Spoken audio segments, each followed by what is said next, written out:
Assalamualaikum warahmatullahi wabarakatuh. Alhamdulillahilladzi amarana bi fi'lil khairat wa nahana 'an fi'lis sayyi'at wal munkarat. Asyhadu an la ilaha illallah wahdahu la syarikalah wa asyhadu anna Muhammadan 'abduhu wa rasuluh la nabiyya ba'dah. Allahumma shalli ala Muhammad wa ala ali Muhammad kama shallaita ala Ibrahim wa ali Ibrahim innaka Hamidum Majid. Allahumma barik ala Muhammad wa ala ali Muhammad kama barakta ala Ibrahim wa ali Ibrahim innaka Hamidum Majid. Faqala Allah ta'ala a'udzu billahi minasyaitonir rajim. Ya ayyuhalladzina amanu taqullaha wa qulu qawlan sadida. Yuslih lakum a'malakum wa yaghfir lakum dzunubakum. Wa may yuti'illaha wa rasulahu faqad faza fawzan 'azim. Amma ba'du. Bapak, ibu-ibu hadirin wal hadirat jamaah Masjid At-Taqwa rahimani wa rahimakumullah. Puji dan syukur tiada henti-hentinya marilah senantiasa kita panjatkan kehadirat Allah Subhanahu wa taala atas limpahan segala nikmat dan karunia-Nya jualah sehingga berkesempatan di malam hari ini memasuki tanggal 23 Dzulhijjah 1447 Hijriah. Tidak berapa lama lagi kita akan meninggalkan tahun 1447 Hijriah untuk menuju tahun 1448. Mudah-mudahan kita senantiasa diberikan kesehatan, diberikan oleh Allah kemudahan di dalam melaksanakan ketaatan-ketaatan kepadanya. Maka tiada yang paling kita harapkan dengan amal-amal tersebut bisa mengantarkan kita untuk bisa meraih husnul khotimah. Amin ya rabbal alamin. Salawat dan salam semoga senantiasa tercurah kepada Nabi kita Muhammad sallallahu alaihi wasallam beserta keluarga, para sahabat, tabi'in serta pengikut beliau yang senantiasa istiqomah menjalankan sunnah-sunnah makbulahnya hingga akhir zaman. Bapak Ibu sekalian yang dirahmati Allah, awwalu ma yuhasabu bil 'abdi yaumal qiyamah as-shalah. Amal yang pertama kali akan dihisab dari diri seorang hamba itu adalah salatnya. Bahkan apabila salatnya itu bagus, sholahat sairu amali, maka niscaya amal-amal yang lainnya juga akan bagus. Tapi sebaliknya wa in fasadat, sebaliknya jikalau salatnya itu sudah rusak, fasadat sairu amali, maka rusak pula amal-amalnya yang lain. Jadi banyak keutamaan dari ibadah salat. Inna salata tanha 'anil fahsya'i wal munkar. Sesungguhnya salat itu akan dapat mencegah seseorang daripada perbuatan keji dan mungkar. Nah, inilah keutamaan bagi kita untuk membereskan yang namanya ibadah salat kita. Ketika kita melaksanakan salat, pahamkah kita apa yang kita baca ketika sholat? Kemudian juga apa yang telah kita lakukan di dalam sholat, sudahkah sesuai dengan apa yang dicontohkan oleh Rasulullah Sallallahu Alaihi Wasallam? Nah, jadi Bapak Ibu sekalian yang dirahmati Allah, sholat merupakan hal yang paling pokok dalam diri kita seorang muslim. Banyak kebaikan-kebaikan yang bisa kita dapatkan ketika kita membereskan ibadah salat kita. Pertama adalah Allah akan menghindarkan diri kita daripada perbuatan keji dan mungkar dengan ibadah salat kita. Jadi kalau misalnya ada orang yang salat, bahasa kitanya STMJ Pak, salat terus maksiat tetap jalan, berarti ketika dia salat itu salatnya belum memberikan makna atau juga arti apa-apa kepadanya. Sebab Allah berjanji dalam surah Al-Ankabut ayat 45, wa aqimis shalah, dirikanlah salat, kata Allah, inna salata tanha 'anil fahsya'i wal munkar. Sesungguhnya salat itu akan dapat mencegah seseorang daripada perbuatan keji dan mungkar. Di dalam tafsirnya disebutkan, misalnya dalam tafsir As-Sa'di, fahsya itu apa Pak? Fahsya itu adalah seseorang apabila sholatnya sudah beres, maka dia akan terhindar dari segala bentuk kemaksiatan kepada Allah yang selaras dengan naluri manusia. Ya, kira-kira kemaksiatan yang dinamakan dengan fahsya itu apa, Pak? Yang selaras dengan naluri manusia. Misalnya ingin melakukan perbuatan zina, perbuatan hubungan suami antara laki-laki dengan perempuan. Itu adalah perbuatan yang disebut dengan fahsya. Insya Allah, Pak, kalau orang itu sholat, maka dia akan terhindar daripada perbuatan-perbuatan zina. Inilah janji Allah. Jadi kalau orang itu sholat, pasti dia akan terhindar daripada perbuatan fahsya. Yang namanya naluri manusia itu kan sifatnya selalu pasti ada dalam diri kita. Tetapi beresnya orang yang sholat itu, kalau seandainya dia melaksanakan ibadah sholatnya dengan benar, sesuai dengan tuntunan, dan juga ikhlaskan dia mengerjakan ibadah itu karena Allah, maka pastilah yang dia capai, dia akan terhindar daripada perbuatan fahsya. Ini menurut tafsir. Yang kedua, wal mungkar. Nah, mungkar itu apa, Pak? Yaitu adalah bentuk kedurhakaan kepada Allah yang tidak dapat diterima akal sehat manusia. Contohnya apa? Mengambil hak orang lain, baik itu melalui korupsi, mencuri, atau juga melakukan kecurangan dalam berdagang. Nah, ini adalah mungkar, Pak. Jadi kalau sholat orang itu beres, pertama dia akan terhindar dari perbuatan-perbuatan yang bisa membinasakan dirinya, yaitu adalah naluri manusia yang selalu berbuat fahsya. Yang kedua adalah kalau orang itu sholatnya dengan benar, maka dia akan terhindar dari perbuatan-perbuatan mungkar.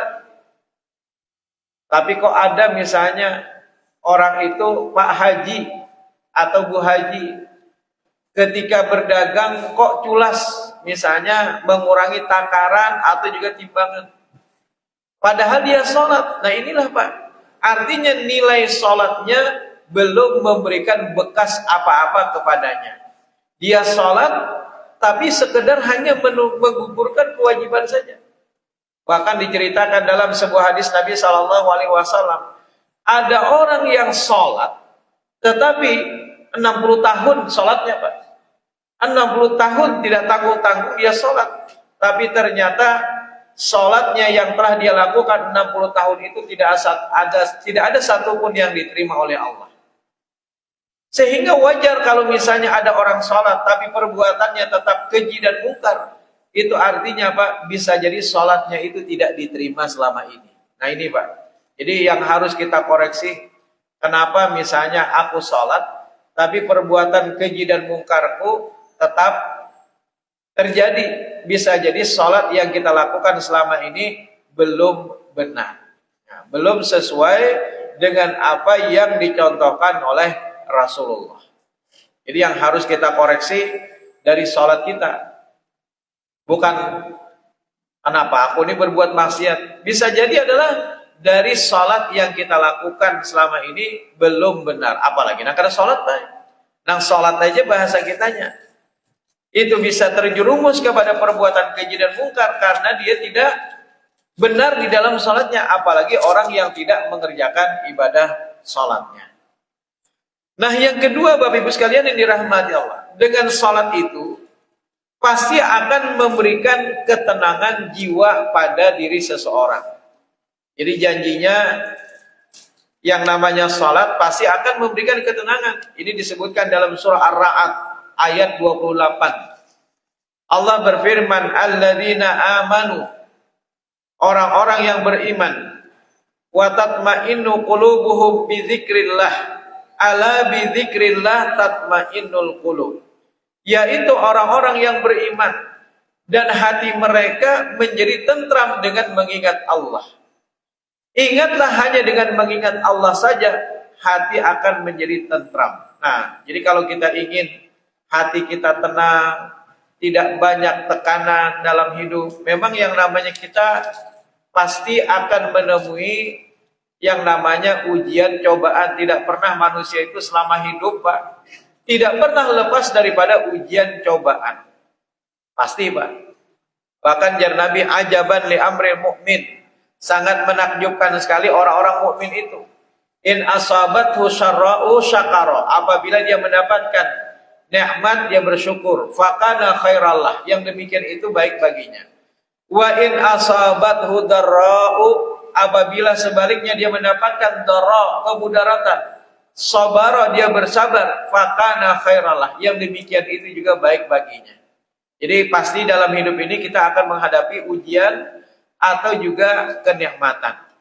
Tapi orang-orang yang beriman, yang dia ingat kepada Allah dengan ibadah salatnya, Allah akan memberikan ketenangan kepadanya. Jadi stres itu bisa diminimalisir, Pak. Yang namanya kita kan pasti tekanan bekerja, tekanan dalam hidup dan segala macamnya pasti ada, Pak. Tapi orang-orang yang salatnya dengan benar, maka niscaya jiwanya akan menjadi tenang. Nah, jiwa kita akan menjadi tenang. Jadi salah satu yang menjadi solusi, Pak, obat bagi kita untuk dapat menenangkan jiwa itu adalah bukan minum obat penenang. Kalau minum obat penenang itu hanya sementara. Atau bukan, nauzubillah, misalnya ada orang yang narkoba supaya tenang hidupnya, itu hanya sementara. Atau dia pergi ke klub-klub malam untuk menenangkan jiwanya, itu hanya sementara. Hakikatnya ketenangan itu akan didapatkan seseorang manakala dia pergi untuk melaksanakan ibadah kepada Allah. Jadi masjid inilah tempat yang menenangkan bagi seseorang. Maka itu kalau bisa, Pak, masjid itu jangan tutup. Ini kadang-kadang kan masjid tutup tengah malam, akhirnya orang bukanya kemana? Diskotik, baik. Cuma jangan pengurus masjid, amun misalnya kada ditutup masjid bisa berhilangan. Timbul kena semuaan pada hilang, termasuk juga kotak infak. Nah, ini pulang jar salahnya. Nah, jadi memang yang namanya tempat yang paling utama bagi kita untuk menenangkan diri itu adalah masjid tempatnya. Ala bidzikrillah tatmainnul qulub. Hanya dengan mengingat Allah, hati itu akan menjadi tentram. Kemudian di dalam surah Thaha ayat 14 Allah juga berfirman, wa aqimis shalah lidzikri, dan dirikan salat untuk mengingatku. Jadi dengan kita mendirikan salat, maka kita akan menjadi tenang. Bahkan ada di antara sahabat ketika tertusuk yang namanya panah, maka mereka minta dicabutkan ketika sedang sholat. Karena sedang sholat itu tidak merasa sakit ketika dicabut. Nah ini beda dengan kita, Pak. Justru ketika sholat pindah sakit benar misalnya. Nah, jadi ketika sholat itulah mereka merasa tenang dengan sholatnya. Nah ini yang mungkin belum selama ini kita nikmati. Jadi seolah-olah sholat itu begitu berat, belum menjadi penenang bagi kita. Padahal Allah menjanjikan wa aqimis shalah lidzikri, dan dirikanlah salat untuk mengingatku. Karena dengan mengingat Allah kita akan menjadi tenang. Kemudian yang ketiga apa, Pak? Yang ketiga adalah dengan kita melaksanakan ibadah salat. Artinya kita melaksanakan keimanan dan ketakwaan kita kepada Allah, mengimplementasikan iman kita kepada Allah Subhanahu wa taala, maka janji Allah, wa may yattaqillah yaj'al lahu makhraja wa yarzuqhu min haitsu la yahtasib. Wa may yattaqillah, barang siapa yang dia bertakwa kepada Allah, yaj'al lahu makhraja, maka pasti Allah akan memberikan kepadanya jalan keluar. Jadi kalau kita ingin diberikan oleh Allah jalan keluar dari setiap persoalan yang kita hadapi, pasti kita punya persoalan tadi.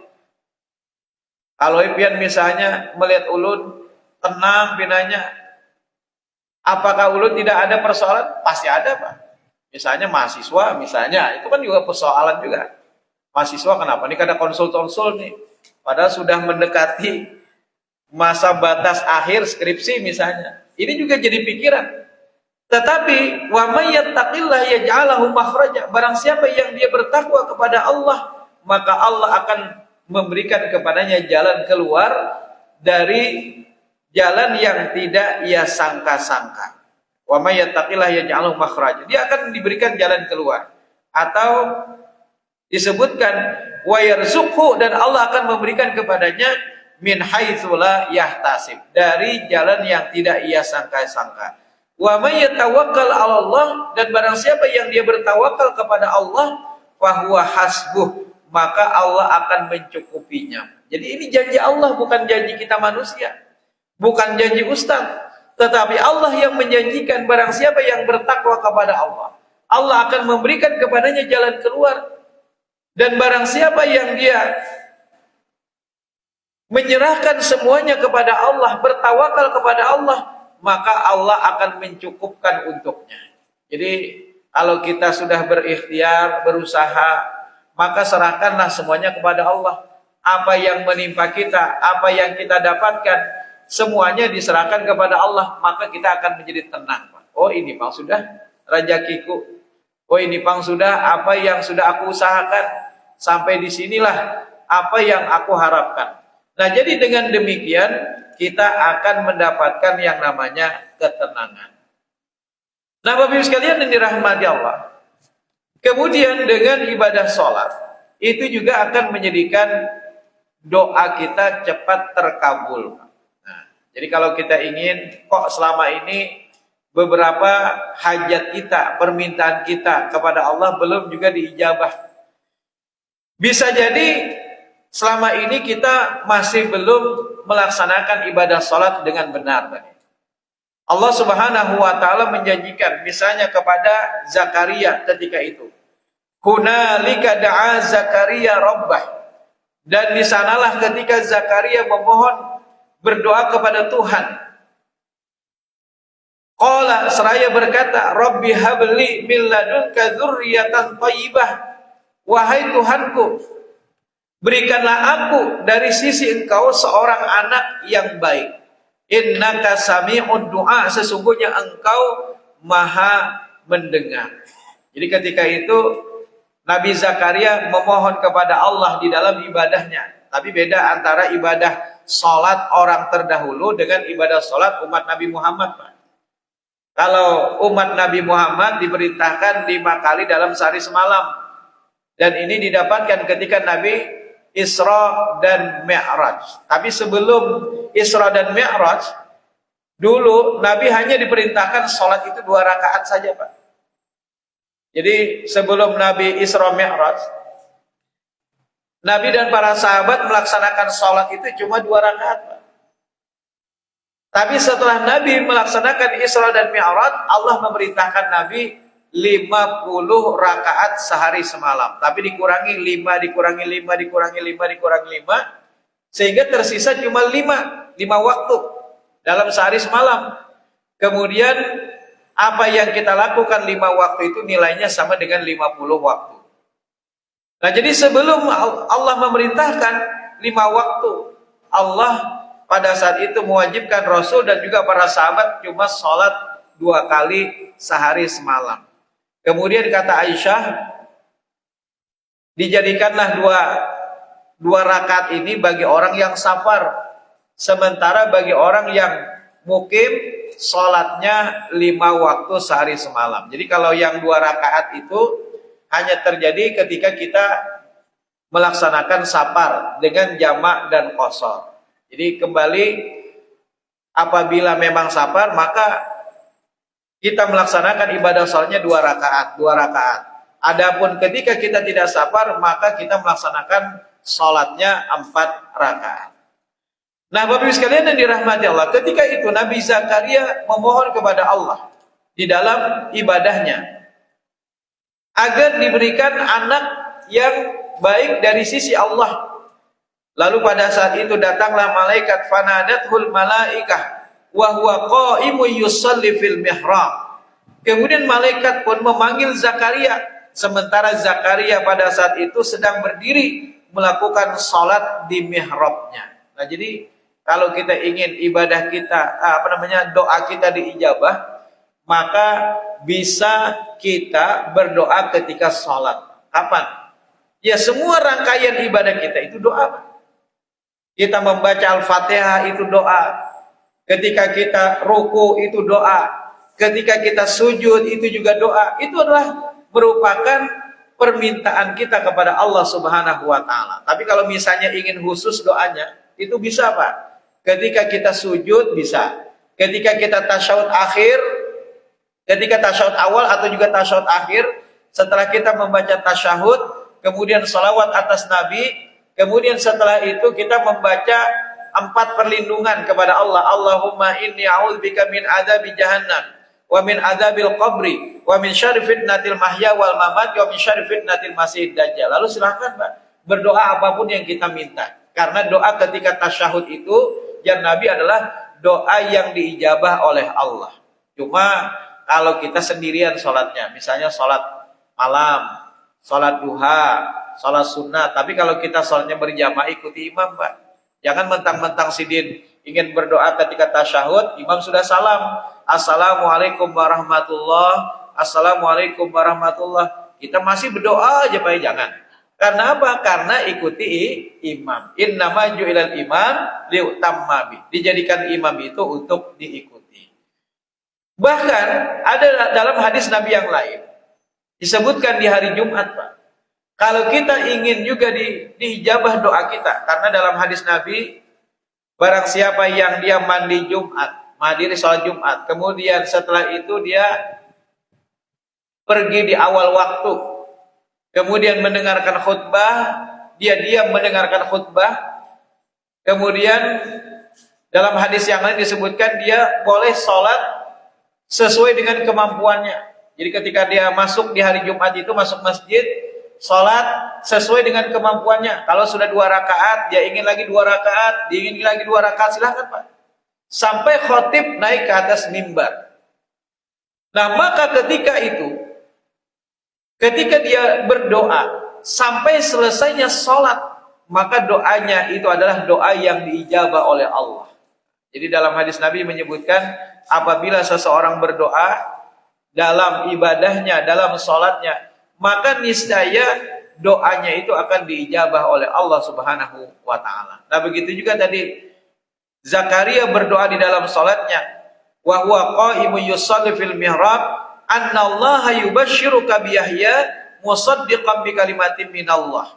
Jadi kata malaikat, sesungguhnya Allah menggembirakanmu dengan kelahiran seorang putra yang bernama Yahya. Jadi putra daripada Zakaria nanti lahir dinamai Zakaria, yang membenarkan kalimat yang datang dari Allah, musaddiqan bi kalimatin minallah wa sayyidan wa hasura wa nabiyyan minas shalihin, menjadi ikutan dan menahan diri dari hawa nafsu dan seorang nabi termasuk keturunan orang-orang saleh.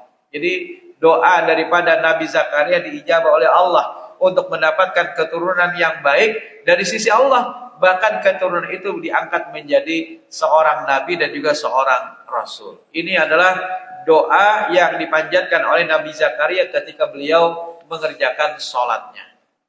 Nah, kemudian di dalam surah Ali Imran ayat 38 sampai dengan 39, wasta'inu bis sabri was shalah, dan mintalah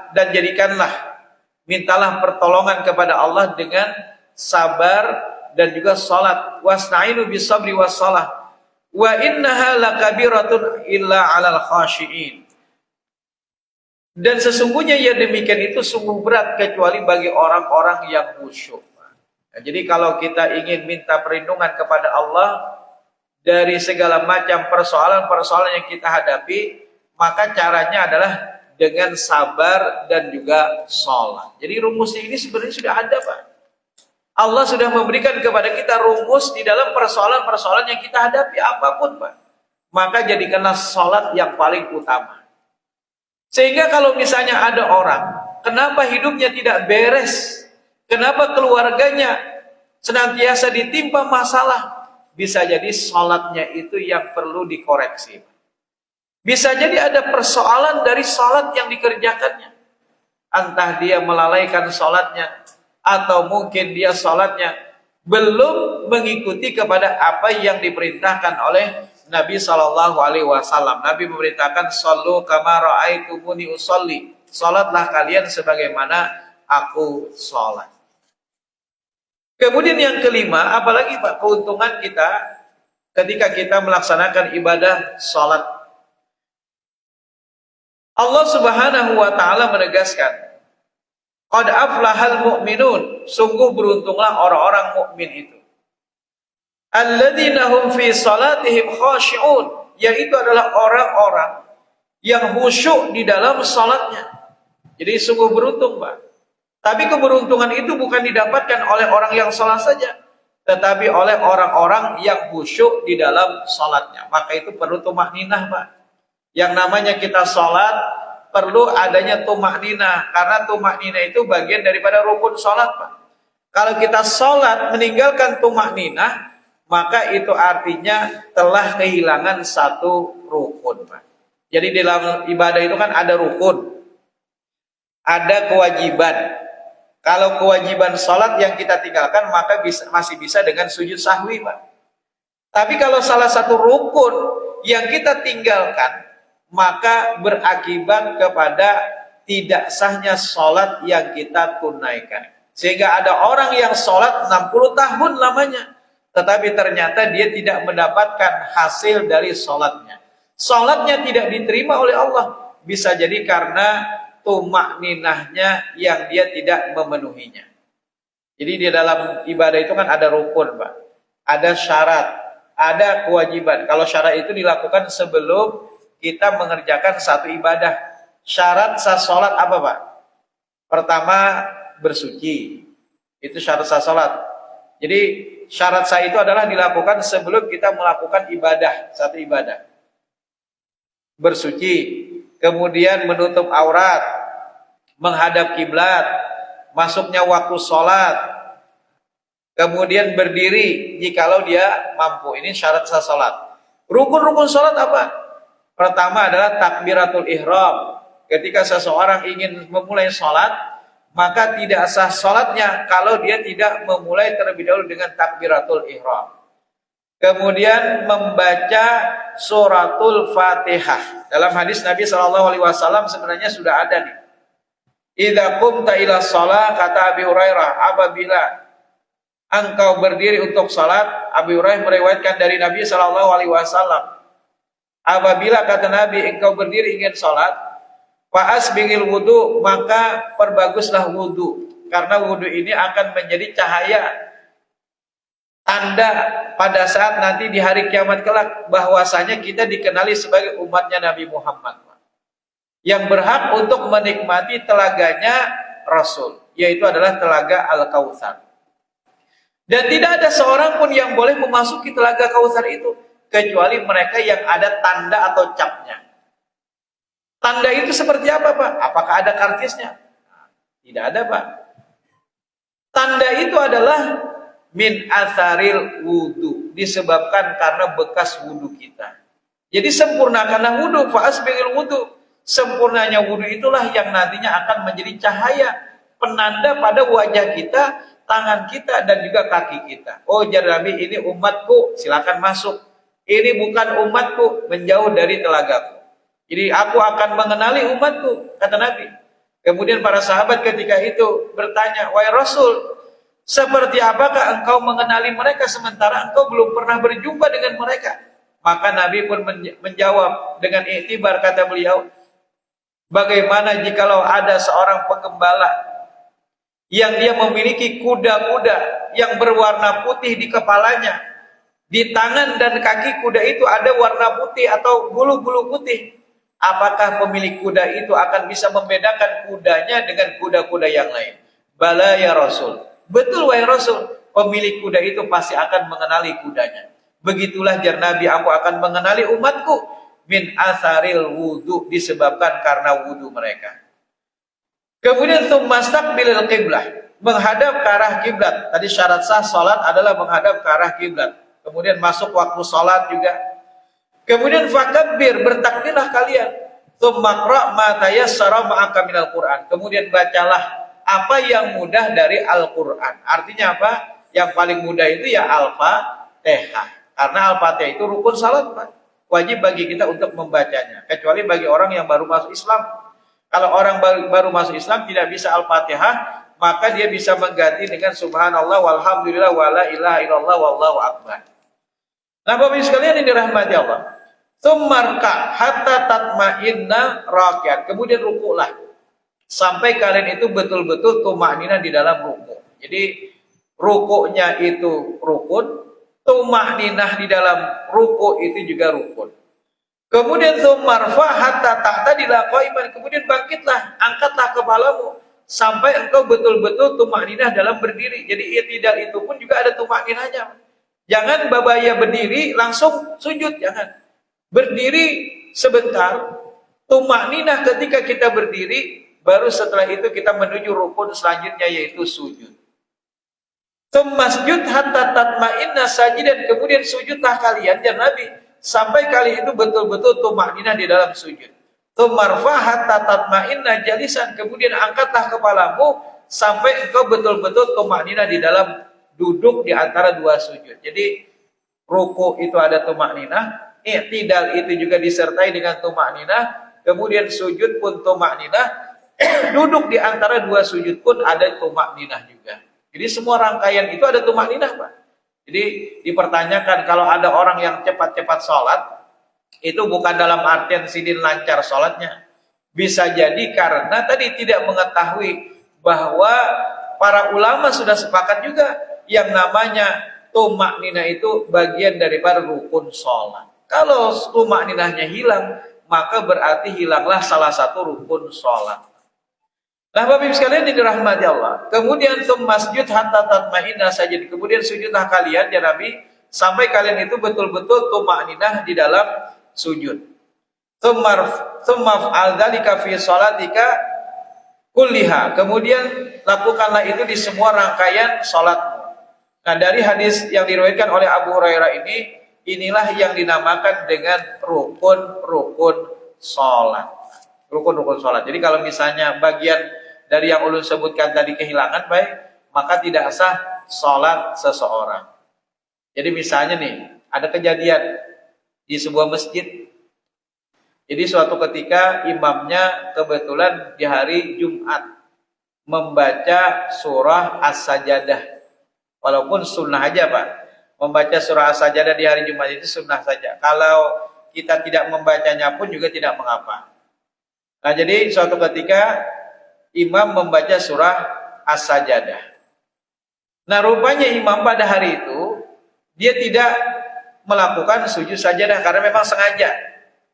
Bukan karena lupa, sengaja. Dia tidak sujud sajadah. Walaupun kebiasaannya kalau di hari Jumat kalau membaca surah As-Sajadah ada sujud sajadah. Tapi rupanya pada hari itu imam tidak melakukan sujud sajadah. Dia sengaja meninggalkan itu mungkin karena ada keperluan lain kah setelah itu atau apa. Nah, ketika itu imam ruku, Allahu Akbar. Rupanya baik kejadiannya makmum ini mengira imam sujud sajadah. Karena makmum yang di belakang ini kan melihat baik. Amun yang persis di belakang imam kan kawal langsung menyaksikan imam. Ini yang samping kanan kiri belakang. Karena mungkin perasaan aja Allahu Akbar jadi imam, perasaan makmum ini dikira imam sujud sajadah, langsung Allahu Akbar sujud sajadah semua baik. Yang kada sujud sajadah itu hanya di belakang imam aja karena menyaksikan langsung. Nah, ketika itu imam setelah melakukan ruku lalu i'tidal, sami Allahu liman hamidah. Imam kada salah, Pak, jujur aja. Nah, makmum yang di belakang ini bingung. Kenapa imam ini sami Allahu liman hamidah, bukannya Allahu Akbar biasanya? Akhirnya ada di antara jamaah itu yang lagi sujud baik, ke kanan kiri melihat nih. Kenapa nih? Sama aja rupanya sama-sama salah nih. Kemudian akhirnya mereka pun bangkit semuanya, bangkit mengikuti imam i'tidal. Mengikuti imam pada i'tidal. Berarti ada salah satu rukun yang hilang. Makmum rukun hilang, salah satunya itu adalah ruku. Kalau seandainya kehilangan salah satu rukun saja, maka itu bisa menjadikan sholat kita batal. Tapi kalau kita masih ingat, Pak, masih ingat misalnya Tadi rakaat pertama kada ingat ruku, atau kada ingat i'tidal, atau kada ingat sujud misalnya, kita masih ingat, maka bisa kita ganti di rakaat yang kedua, Pak. Maksudnya bukan 2 kali atau 4 kali kita sujudnya, bukan, tetapi kita mengganti rakaat kedua itu menjadi rakaat yang pertama. Jadi kalau misalnya sholatnya 4 rakaat, tapi rakaat pertama tadi kehilangan rukun, berarti jadi 5 rakaat, Pak. Jadi 5 rakaat sholatnya. Karena apa? Karena rakaat pertama tadi tidak berlaku, disebabkan karena tadi kurangnya salah satu rukun. Jadi salah satu rukun saja hilang, maka akan menyebabkan batalnya sholat yang kita kerjakan. Nah, solusinya bagaimana, Pak? Jadikan rakaat kedua itu sebagai bagian daripada rakaat yang pertama. Nah, jadi kalau seandainya kita belum salam, masih ingat misalnya di rakaat kedua dia masih ingat bahwasanya ada kekurangan salah satu rukun. Tapi kalau misalnya sudah salam, bagaimana, Pak? Nah, kalau sudah salam ya sudah batal berarti, Pak. Batal sholat yang dia kerjakan. Karena apa? Karena rukun, meninggalkan salah satu rukun menyebabkan ketidaksahannya sholat yang kita kerjakan. Kalau masih kurang kewajiban sholat, itu masih bisa dengan sujud sahwi. Kalau masih kurang rakaatnya, itu masih bisa diganti dengan sujud sahwi. Kita ganti tentunya rakaatnya, ditambah rakaatnya kalau kurang malah. Tapi kalau kelebihan rakaatnya ya kadang kalau dikurangi lagi, Pak. Tinggal kita sujud sahwi saja, 2 kali sujud. 2 kali sujud, Allahu Akbar, kita baca subhanakallahumma rabbana wa bihamdika Allahumma ighfirli, atau subhana rabbiyal a'la. Kemudian kita duduk, duduknya sebagaimana duduk biasa tapi tanpa membaca bacaan apa-apa.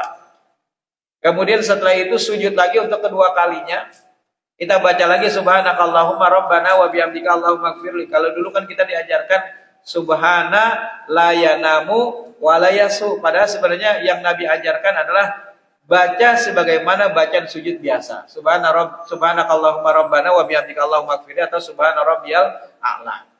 Nah, kemudian duduk lagi, baru setelah itu salam. Kalau kita ingatnya sebelum salam. Tapi kalau kita ingatnya setelah salam, misalnya ibadah untuk salam, lalu memendiri imam pinanya pian tadi kada ingat tasyahud awal misalnya, atau pian tadi masih kekurangan, atau pian tadi kelebihan rakaat misalnya, ya sudah, oh iya aja imam, lalu bersama-sama sujud sahwi. Boleh itu dilakukan setelah salam. Langsung saja Allahu Akbar, kemudian duduk, kemudian sujud lagi kedua, kemudian duduk tanpa disertai dengan salam. Karena apa? Karena sholatnya sudah selesai, Pak. Sementara sujud sahwi itu bukan sholat, dia hanya sujud biasa. Maka kalau kita sudah selesai sholat, hanya yang tertinggal sujud sahwi, berarti tinggal sujud sahwi saja tanpa disertai dengan salam. Jadi sujud sahwi, sujud sajad, apalagi sujud sajadah. Ketika kita baca Al-Quran misalnya, kebetulan kita ketemu surah sajadah misalnya, maka kita sujud. Itu juga tanpa disertai salam. Sujud syukur, kita ketika mendengar ada berita gembira, lalu kita sujud syukur. Maka ketika selesai dari sujud syukur itu tanpa salam. Jadi tanpa salam, Pak. Jadi salam itu hanya menjadi penutup sholat saja. Adapun selain sholat, maka tidak perlu ditutup dengan salam. Nah, kejadiannya tadi adalah ketika imamnya sujud ruku, yang lain pada sujud, berarti kehilangan satu rukun.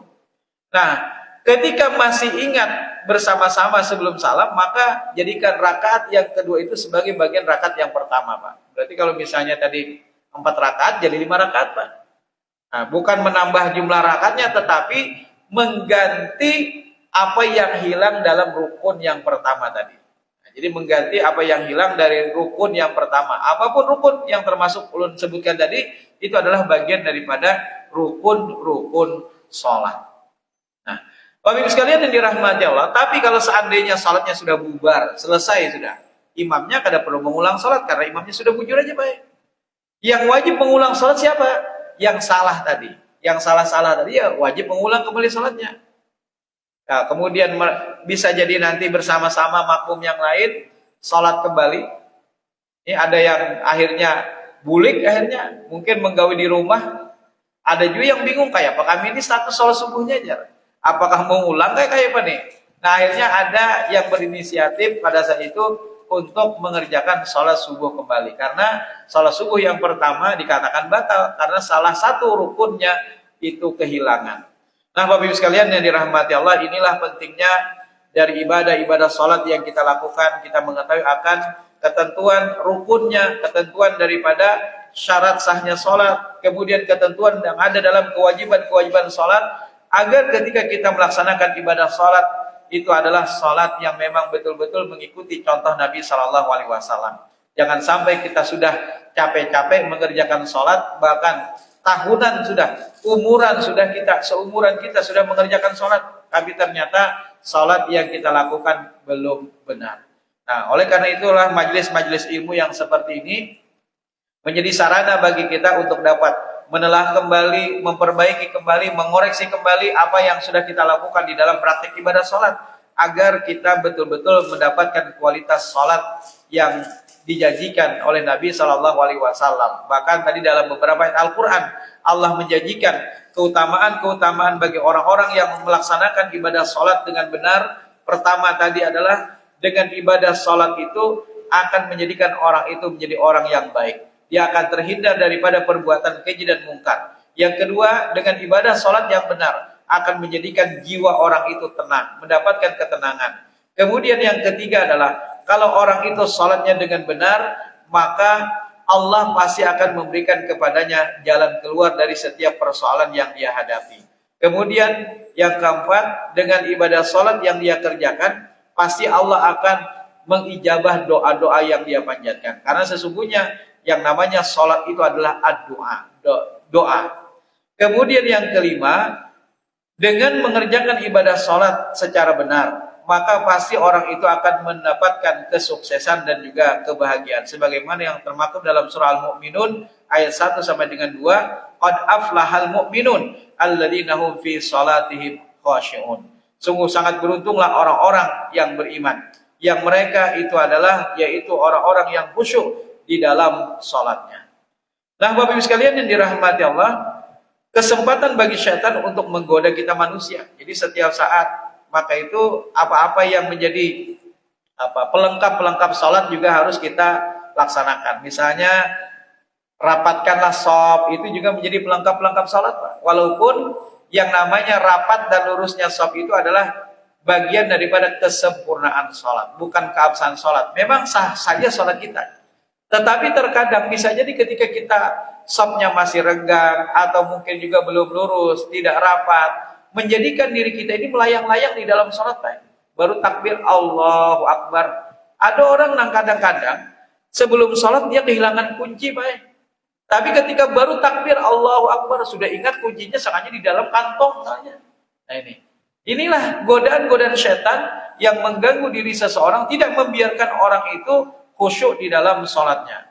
Jadi ada setan khusus menggoda orang ketika wudhu, ditarik-tarik, Pak. Ditarik-tarik lubang dubur orang itu agar dia ragu-ragu di dalam wudhu. Ini perasaan takut ada. Ya Nabi, selama kalian tidak mencium baunya dan tidak mendengar bunyinya, maka yakinlah bahwa kita masih dalam keadaan wudhu. Kecuali kalau misalnya sekalinya kanan kiri bepicik hidung. Nah, bepicik hidung misalnya, berarti sidin menarenang selesmaan pilek sehingga kada mencium, berarti sidin sudah bakantut, Pak. Nah, kemudian ada juga syaitan yang menggoda manusia ketika di dalam sholatnya. Nah, syaitan itu adalah dinamakan sebagai syaitan khanzab.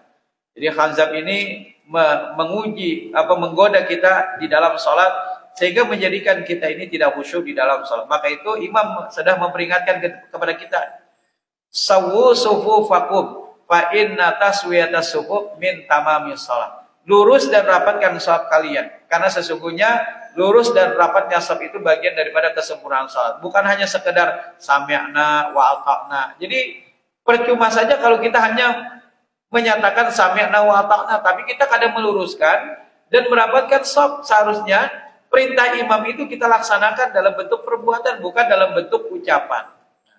Bapak Ibu sekalian yang dirahmati Allah, mudah-mudahan apa yang menjadi bagian daripada kesempurnaan sholat dapat kita laksanakan dengan sebaik-baiknya, sehingga apa yang dijanjikan oleh Allah dan Rasulnya itu benar-benar dapat kita raih bersama. Demikian yang dapat Allah sampaikan, lebih dan kurangnya mohon maaf. Subhanakallahumma wa bihamdika asyhadu an la ilaha illa anta astaghfiruka wa atubu ilaik. Wassalamualaikum warahmatullahi wabarakatuh.